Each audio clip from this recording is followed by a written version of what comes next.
Alright, I'm back. And, oh yeah, so I was talking about, electricity forming and electricity. And what's really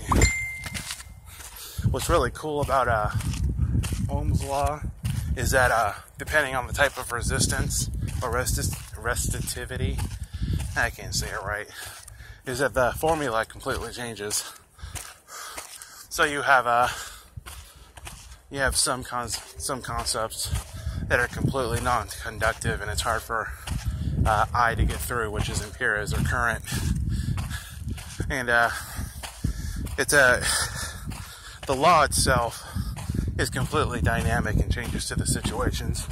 Of course, most people use the same materials in construction, including with Ethernet cables.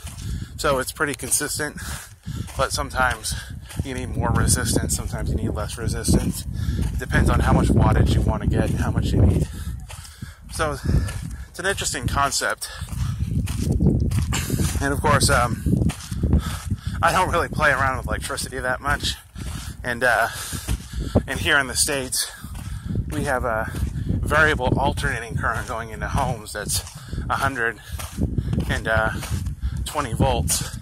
And some appliances, like the washing machine, or the refrigerator, or the dishwasher, use a variable alternating current from I think it's like the old standard is 220, but the book listed as 240 now, and that's VAC, variable alternating current.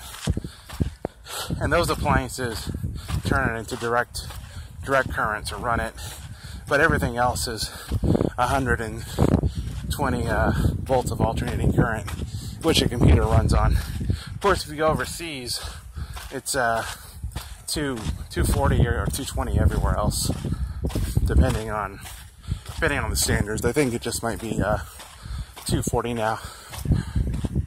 If you look at older books, they'll list 120 and 220 as the standards, but this newer book listed as 240 as the standard. So that's my little rant on electricity.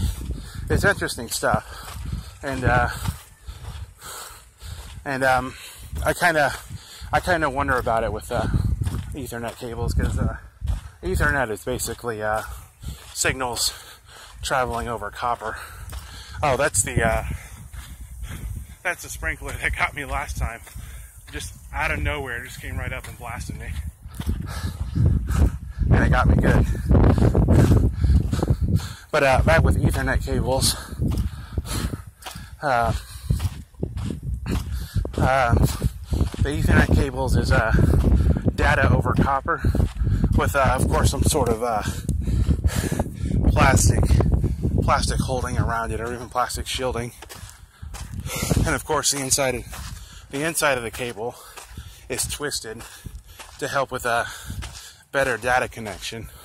I used to know all this stuff off the top of my head. I forgot. But stuff like Ohm's law also applies to that. And it's very interesting to me how all that works. And of course, that's just because I work in technology. So that's my little example of Ohm's law.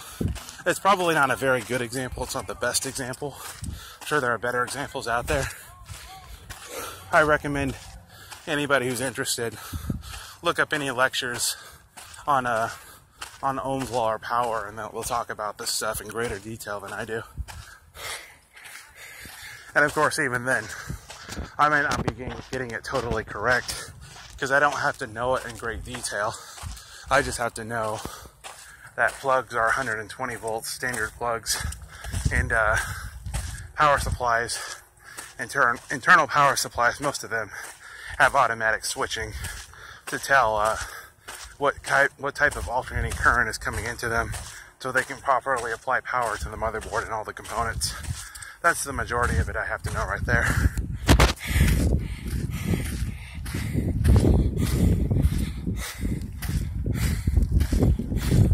And we're just going to show this last lap here.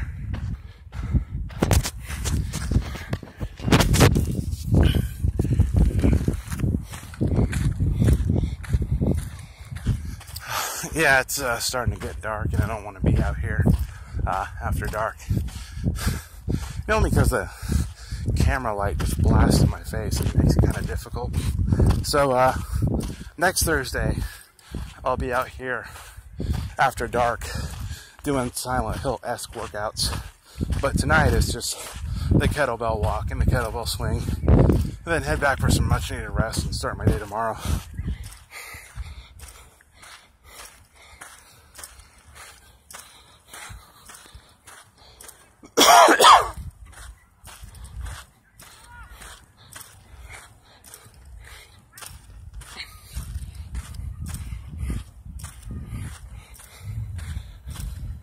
And of course, there are folks with animals out here, so I got to be very careful with the bell and how I use it.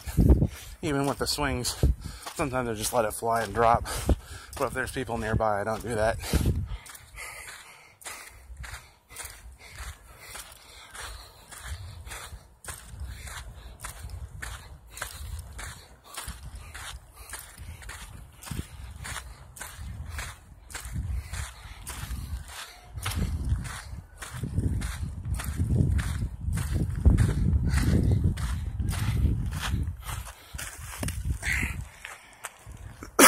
And that's the mile intro right there.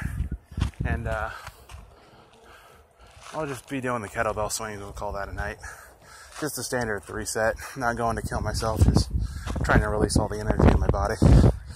Well, that being said, I'll catch up with you guys in the next video. See you later.